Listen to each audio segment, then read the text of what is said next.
Hello one, this is Sumit Kumar. I hope आप बहुत अच्छा होंगे और बहुत अच्छा मैथमेटिक्स कर रहे होंगे। आज की वीडियो में हम लोग गेट 2025 का जो लीनियर अलजेब्रा का क्वेश्चन आया है, जो कि बेस्ड है differential equation plus linear algebra, उस पे सॉल्व करने जा रहे हैं। ठीक है। और ये जो वीडियो है, जो आने वाले गेट का एग्जाम देंगे उनको बहुत हेल्प होगा। जो लीनियर अलजेब्रा में डायमेंशन फाइंड करने में भी दिक्कत होती है और ऑर्डिनरी डिफरेंशियल इक्वेशन को सॉल्व करने में भी दिक्कत होती है, उनको ये वीडियो बहुत हेल्प करेगा। ठीक है। तो ये पहले क्वेश्चन समझते हैं कि क्वेश्चन क्या है और कैसे हम लोग को अप्रोच करना है। Let W be the vector space consisting of all bounded real valued solution of the differential equation this. ठीक है। ये हमारे पास डिफरेंशियल इक्वेशन है। इसका जो सॉल्यूशन स्पेस है उसका नाम डब्ल्यू है, बट कंडीशन है कि इसका जो सॉल्यूशन है उसमें से बाउंडेड सॉल्यूशंस कितने हैं। ठीक है। उसका एक कलेक्शन है। तो बोल रहा है कि इसका डायमेंशन ऑफ डब्ल्यू क्या आएगा, ये आपको पूछा है। एक डिफरेंशियल इक्वेशन है, होमोजेनियस सॉल्व करना है, और जो उसका सॉल्यूशन स्पेस आएगा उसमें से बाउंडेड सॉल्यूशन का कलेक्शन, वो सब स्पेस यहाँ बना रहा है, उसका डायमेंशन। ठीक है।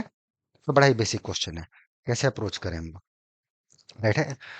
बनाना जरूरी नहीं है कि बन गया रहा है वो ठीक है, लेकिन एक तरीका, सही तरीका वो क्लियर होना चाहिए। Right. So how one should approach, क्या हमारा थिंकिंग प्रोसेस हो इस टाइप के प्रॉब्लम्स को बनाने के लिए। ओके। कैसे सोचा जाए। देखिए, पहली बात कि जितने भी होमोजेनियस डिफरेंशियल इक्वेशंस होते हैं, homogeneous differential equation of course constant coefficients वाले ही मैं बातचीत कर रहा हूँ। जितने भी होमोजेनियस डिफरेंशियल इक्वेशन है, राइट है, डिफरेंशियल इक्वेशन जो भी आप सॉल्व कर रहे हो, इनके जो सॉल्यूशन स्पेसेस होते हैं, राइट है, all those are such that ld of y is equal to 0, this is a vector space. ठीक है। और इसका जो डायमेंशन होता है वो जो ऑर्डर है डिफरेंशियल इक्वेशन का उसके बराबर होता है। ठीक है। ये अपना जनरल थ्योरी है, फैक्ट है। I am assuming coefficients are constant या जो भी है वेरिएबल भी है, बट वो अपना चल रहा है, सो एंड सो फोर्थ जो कंडीशन चाहिए। ठीक है। ये डिफरेंशियल इक्वेशन का, होमोजेनियस डिफरेंशियल इक्वेशन का ये अपना बेसिक सा थ्योरी है कि इट हैज, अगर एन ऑर्डर का डिफरेंशियल इक्वेशन है then it has N L I solutions, और उसी का solution space so and so forth ये भी होता है। अब इसमें से हमें पूछा जा रहा है पार्टिकुलर डिफरेंशियल इक्वेशन के यहाँ बाउंडेड सॉल्यूशंस कितने हैं। ठीक है। तो इसके लिए पहले हमें डिफरेंशियल इक्वेशन को देखना पड़ेगा कि डिफरेंशियल इक्वेशन है क्या। D four equal to this, so D four Y plus two plus Y equal to zero. ठीक है। यहाँ तक किया गया। इसका हमको सॉल्यूशन ढूंढना है। इसको अगर आप जाओगे तो, अगर एक्सिलरी इक्वेशन वाइज भी आप जाओगे तो it's D four plus two D square plus one is equal to zero. अगर इसको सॉल्व करोगे तो डी स्क्वायर प्लस वन का whole square is equal to zero. इसको थोड़ा और सिंप्लीफाई करोगे तो D is equal to plus minus iota, फिर प्लस माइनस आयोटा, मतलब रूट रिपीट कर रहे हैं, राइट है। इसका जो सॉल्यूशन स्पेस जो हम लोग सॉल्यूशन लिखते हैं वो ये लिखते हैं, C one plus C two x, ये अपना आ गया cos x, C three plus C four x equal to sine x. ये आ गया। क्लियर हुआ। तो ये हो गया आपका वाई एक्स सॉल्यूशन। ओके। ऐसे इसके सॉल्यूशंस को हम लोग देख सकते हैं कि ये इसका सॉल्यूशन हुआ। ठीक है। अब इसमें से हमको देखना है कि बाउंडेड कौन सा होगा, राइट है। तो आप हमें बताओ, ये जो फंक्शन है हमारा, ये बाउंडेड कब होता है।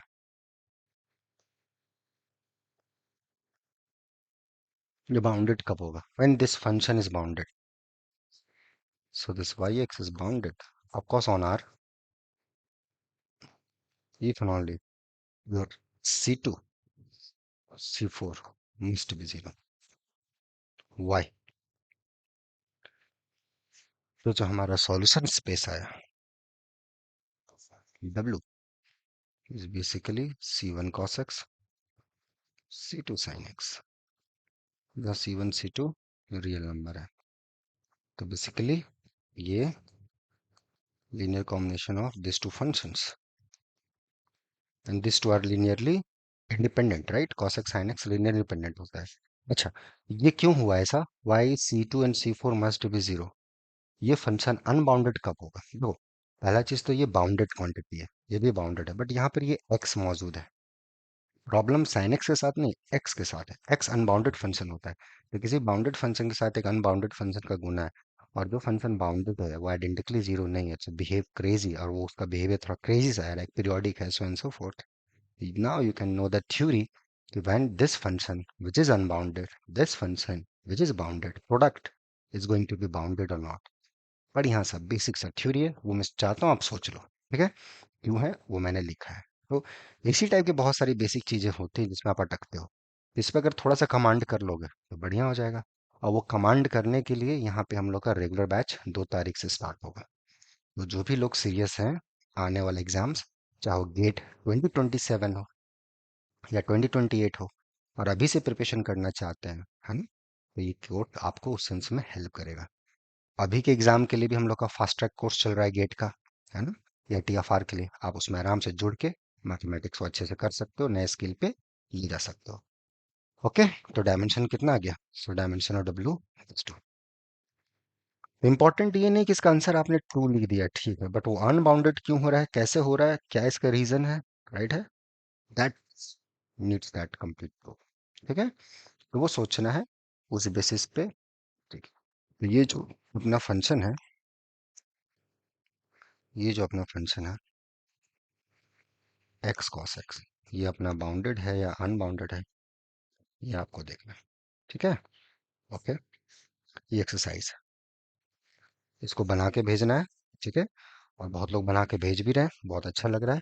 कीप गोइंग ऑन, ऐसे चलते जाइए, और उसमें जो सपोर्ट का ज़रूरत होगा हम लोग देने की कोशिश करेंगे। ठीक है, तो यहाँ तक अच्छे से पढ़िए, मज़े से पढ़िए, आगे मिलते हैं नेक्स्ट वीडियो में। Till then enjoy the subject, take care, bye.